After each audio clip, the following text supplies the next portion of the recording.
अस्सलाम वालेकुम, welcome to my YouTube channel. मैं Faisal Farooq global vision overseas consultants Mandi Bahauddin से। दोस्तों, आज की वीडियो में हम डिस्कस करेंगे इंडोनेशिया का वीज़ा आप कैसे अप्लाई करेंगे, इसके लिए रिक्वायर्ड डॉक्यूमेंट्स क्या हैं, किन स्टेप्स को आपने फॉलो करना है तो इंडोनेशिया आपको वीज़ा अप्रूव करेगा, और कितनी कैटेगरीज में इंडोनेशिया वीज़ा अप्रूव करता है या इशू करता है।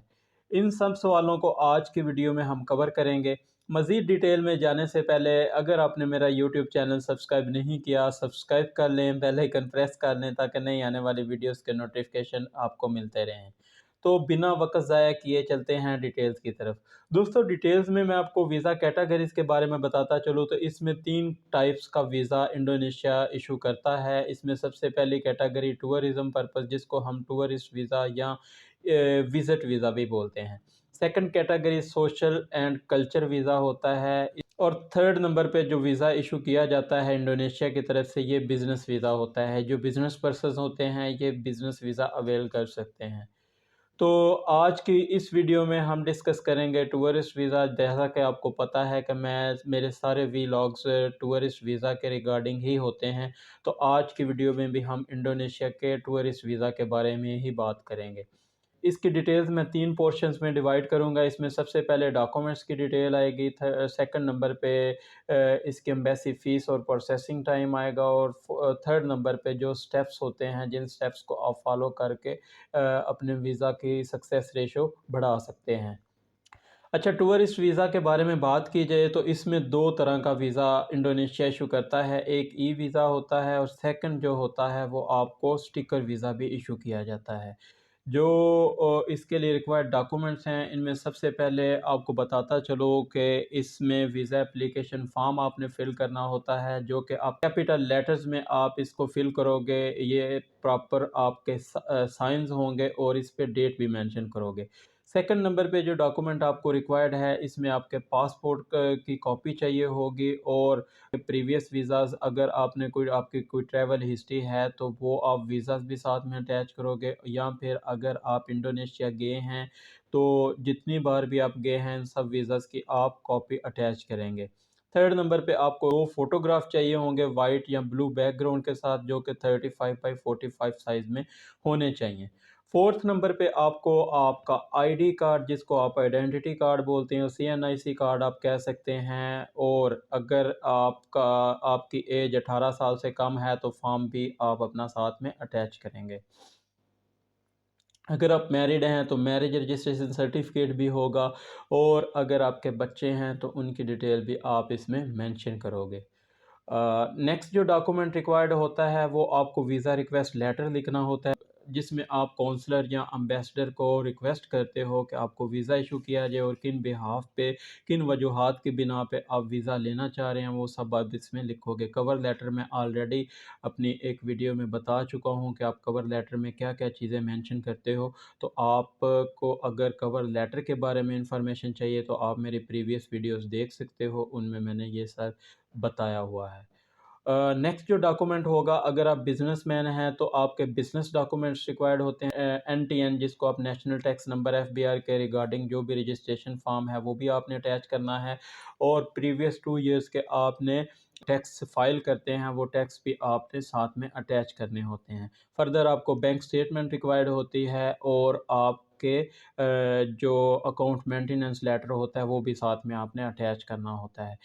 बात की जाए बैंक स्टेटमेंट की, तो बैंक स्टेटमेंट में आपको लास्ट 6 मंथ की बैंक स्टेटमेंट अगर आप साथ में अटैच कर देते हैं तो ये एक अच्छी बात होती है।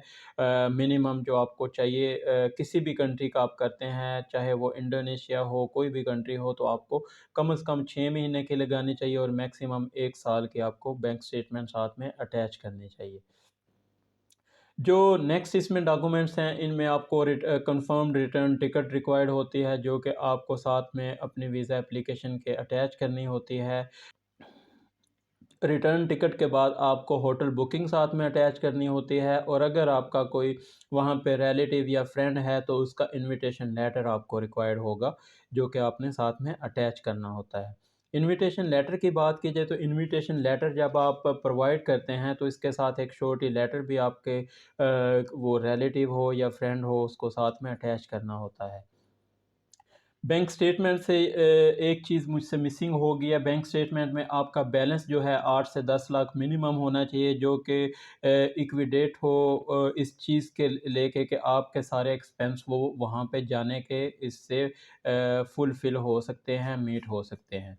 नेक्स्ट डॉक्यूमेंट है, अगर आप एम्प्लॉय हैं कहीं पे तो आपकी कंपनी की तरफ से एनओसी लेटर रिक्वायर्ड होता है। एनओसी लेटर के अलावा आपका अब एम्प्लॉयमेंट लेटर आपने देना होता है जिसमें आपका एम्प्लॉयर ये लिखता है कि ये XYZ पर्सन जो एप्लीकेंट है वो आपके उसके पास कितने टाइम से रह रहा है, उस टाइम को लेके उसका बिहेवियर कैसा है, कितनी सैलरी ले रहा है, ये सारी चीज़ें आपको प्रूव करनी होती हैं। और दूसरा, जो अगर एम्प्लॉई हैं आप तो आपको अपनी सैलरी स्लिप्स लास्ट 3 मंथ से 6 मंथ के साथ में अटैच करनी होती हैं।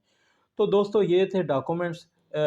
इसमें आपको बताता चलूँ कि आप ई वीज़ा पे भी यही डॉक्यूमेंट रिक्वायर्ड होते हैं और स्टिकर वीज़ा पे भी यही होते हैं। तो आपको एक और चीज़ बता दूं कि ई वीज़ा जब आप अप्लाई करते हैं तो इसमें आपको बाय ईमेल वीज़ा आपके ईमेल पे इशू होता है, और जब आप स्टिकर वीज़ा के लिए अप्लाई करते हैं तो आपको एम्बेसी बाय इन पर्सन जाना पड़ता है, आपको पासपोर्ट सबमिट करना पड़ता है। अच्छा दोस्तों, कॉमन डॉक्यूमेंट्स में आपको एक और चीज़ बताता चलूँ कि आप अगर पुलिस कैरेक्टर सर्टिफिकेट साथ में अटैच कर देते हैं तो ये एक प्लस पॉइंट होता है, क्योंकि आपके क्रिमिनल रिकॉर्ड के रिगार्डिंग सारी क्लैरिफिकेशन उनको ऑलरेडी मिल जाती है। तो ये सारे डॉक्यूमेंट्स जब आप फिल करते हैं या एम्बेसी में सबमिट कर देते हैं तो उसके बाद आपका एक सरसरी सा इंटरव्यू भी हो सकता है, आपके बारे में पूछे जा सकते हैं सवाल, वो आप बेहतर समझते हैं। जो टूरिस्ट हजरात हैं या ट्रैवल प्लान कर रहे हैं तो उनको चाहिए कि वो प्रॉपर तैयारी के साथ जाएं। इंडोनेशिया में कुछ स्पेसिफिक फेमस प्लेसेस के बारे में उनको पता होना चाहिए, जैसे बाली है के सिटीज़ हैं उनके बारे में आपको पता होना चाहिए, टूरिस्ट अट्रैक्शन के बारे में, क्योंकि जिस बंदे ने ट्रैवल करना है उसका पर्सनल इंटरेस्ट भी एम्बेसडर डेफिनेटली जज करता है और उस पे ही वो फैसला देता है कि उसने वीज़ा देना है या नहीं देना।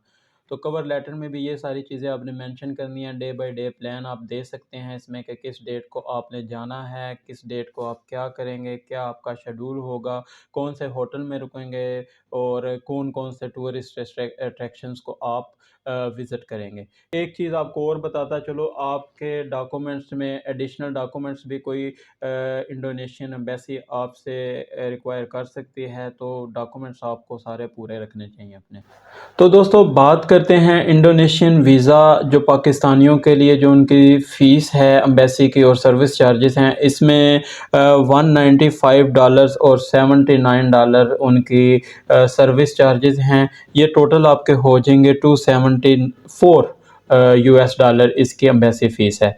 और अगर इसको आप रश आवर्स में करवाना चाह रहे हैं तो ये आपका होगा 1 से 2 बिज़नेस डेज़ में आपका ये हो जाता है। इसमें $580 एम्बेसी फ़ीस है और $199 उनकी सर्विस फ़ीस होगी। $779 में ये आपके चार्ज करते हैं टोटल।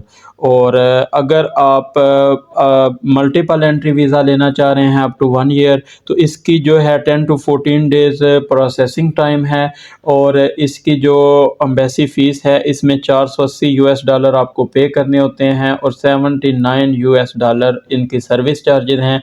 $559 आपने $US पे करने हैं। मल्टीपल एंट्री वीज़ा आपको 1 साल तक का मिल जाएगा।